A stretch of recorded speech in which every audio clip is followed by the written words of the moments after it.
We know that there are so many of you out there that live for music with that quintessential 80s sound, and this talented individual is taking that to the next level with her song Hero. It's one of the finalists in this year's Melodi Grand Prix in Norway. I'm joined by Raylee. How are you, Raylee? Hello, good to see you. I'm great. Yeah, I'm doing fine. Just relaxing now. It's been a busy day, but yeah, I'm good. Well, I have to say congratulations on winning your semifinal. I know that it isn't the first time that you've won a semifinal because we remember you from last year in a Melodi Grand Prix with Wild. And I want to know, like for me, it was no surprise that you won because it was such a memorable performance. How did that Okay. night go for you? I mean, that was such a big night for me. I was nervous. I was so nervous. And I think maybe there are two reasons because I was nervous. It must be the first thing is that I think that people were expecting a lot of me since I was competing last year and it went very well. Mhm. Um, and yeah, and the second thing is that it was like a semifinal again. So I had to fight and go through this to reach this real final. Mhm. Um, so it was a lot of pressure on me that night, I think. So, and I think also if you look back on my performances, the first one, it was good, but you can see the nerves on me. And the second performance was much better because then I was comfortable and I was like, okay, this is it. It is what it is, you know? Mhm. And But it I was so much imagine fun. it looked like a lot of fun, and from our end, it looked flawless. So I think Ooh, that I understand the desire for perfection when you do something that's your own. You see some details that were certainly missed, but yeah, from the outside, it looked really tight. Do you thank feel you. like there's going to be a lot, or do you feel like you have to make more adjustments before the final? How are you going into the final? You know, I'm a girl who loves to surprise. And yeah, so I think I will try to do my best to up the level and do this better than last time. Um, but I don't want to say specific what I'm gonna do, but something new will come. I promise you. Okay. Well, we look forward to seeing it. And we mentioned last year how it was successful for you, not only because you won that semifinal that you participated in 2020, but you also made it to the second round of voting in the final. So, great song, great performance then. Did that have anything to do with you wanting to participate again for 2021? I think that right after the voting system crashed, if you remember that the last year, Hmm. I was thinking, oh my God, I have so much more to give, and I want to do this again with the real voting system that works, and yeah, with the people's opinions and everything. I want to go and kick some ass again. Well, you're certainly doing it, and I know that with this song "Hero," there are a number of people that wrote "Wild" that you've worked with again for this one. Yeah. So was it that you had gone back to them and said that you wanted to do something new because you already had a good relationship? How did it come? How did you decide on choosing "Hero" for this year? Those people I work with on Hero are, like you said, most of the people that work with Wild as well. I have been working with these people since I was 15 years old, and that's eight years now, I think. So Mm, I've known those people for a long time, and we trusted each other, and we support each other, and I really love to work with them. So yeah, it's my family, you know. mhm. Uh, so we were actually discussing that. They were calling me straight after the final last year, and asking me if we should do this again, because NRK really want me to do that again with the same songwriters. We just Mhm. added some more people on it. Natural animal. Oh, you know savage is my style. Swing your body round and round.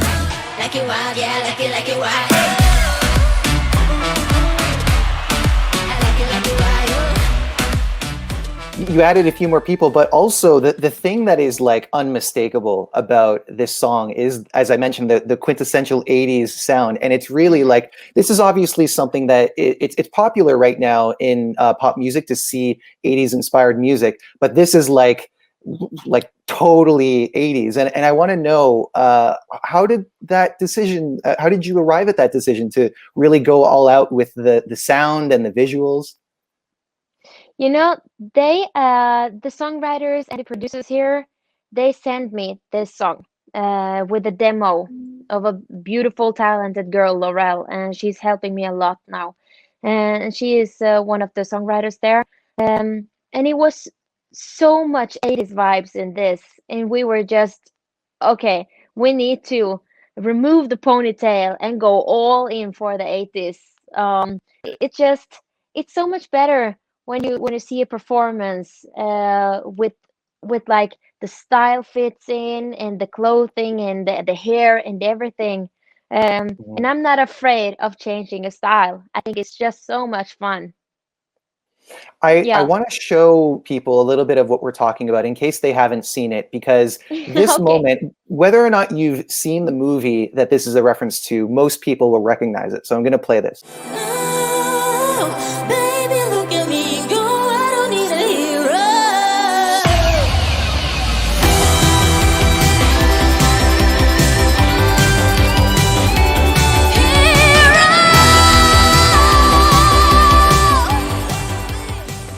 Oof. Tearing the roof That was off. cool. You didn't expect that? No, not at all. I mean, like you can see, in the style, because again, like it's really like there's so many parts of this in the choreography and in the sound and in the style, and you're like, okay, this is referential. But then, of course, when you go for that moment with dropping the water, we all think of Flashdance, and I Yeah. want to know, how did you decide to do that? You know, the funny thing here is that, yeah, I can see that it looks like a bit Flashdance here. And it's very much inspired by Flashdance and, and all these 80s music videos on YouTube. Mhm. But I said to the system here, NRK, that if I'm going to compete here again, I want water on the stage. I wanted water on the stage last year on the wild performance, but I couldn't get it. So we got this the fire things, and that was cool. Mhm. Um, but I wanted the water, and actually I wanted the water on the stage so we could dance and splash in it, with our feet. But it's not allowed with water on the stage. Mhm. So they had to build like a platform, Yeah, platform. platform. Mhm. Yeah, you say that, yeah. Sure, perfect. Outside the stage in the front, yeah. Mhm. And then they had this water like 5, 6 meters up on the roof. That was the only option we had, and I'm like, okay, we go for it, yeah. So I had this beautiful choreographer, Kirsty, who helped me with the staging and choreography, yeah. Uh, Said that you need to sit on this chair, and we're doing a flash dance style on it. And I'm like, why not? It's super cool that we actually can do it. Let's do it. Yeah, it's interesting because it's almost like the circumstances. Obviously, you wanted to do something different, but what they, the kind of cut down version that NRK was offering actually worked out really well for a reference, a very memorable reference. That's really interesting. Yeah, I know, but they actually have worked with this musical flash dance for years. Some Oh, of the okay. people in NRK, so they have like the box with the water on the roof. They had it, right. So that was the only option with the water, and I'm like, I want the water. No one has used it before, so let's just do it. It's just fun, although Yeah, I was freezing. yeah. But it was so much fun. I remember seeing you with the bathrobe and the towel. On the TV. I Yeah, almost yeah. thought that afterwards you were going to go into, do you know the song Saturday Night by Wakefield? Where in the Yeah. music video, yeah, she's got the bathroom. That's the second show. Okay, all right. So because this is really like a 80s indulgence, I'm curious, what are your own feelings about the 80s? Do you have any artists or music or even movies, television that you really like and remember from that era? I grew up in a family where mom and dad were listening to 80s music. Um, but like personally, I listen to pop R&B, but I love the 80s, the styles. I love it. Maybe that's the thing I should just work on now. We go with the 80s style. If we have to say goodbye, then it has to be tonight. We're too wrong to make it right. Don't wanna leave you, but we're out of time. So let's move on to what this could be, because obviously if you win MGP, you would be the one that represents Norway this year for Eurovision 2021. And what would that mean to you? That would mean the world to me. I mean, it's a dream to win this in Norway and representing Norway. That would be so huge. Mhm. Yeah, Uh, that's a for dream. And I don't dare to dream that. I just need to do a good performance in the final, and then I'm gonna pray and cross my fingers. Definitely. What does Eurovision mean to you? Do you have any favorite Eurovision songs that you really look to? Oh, I have been watching Eurovision for a long time. I really like our own Alexander Rybak with Fairy Tale. I love that song. That's that's a big hit.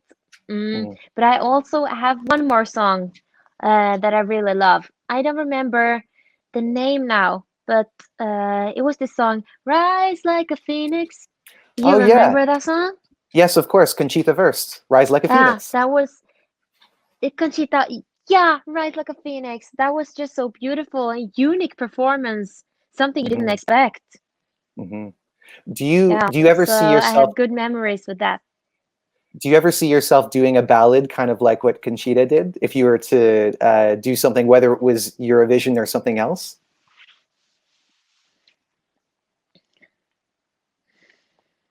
When I don't feel wild longer, then I will do a ballad, a big, huge song.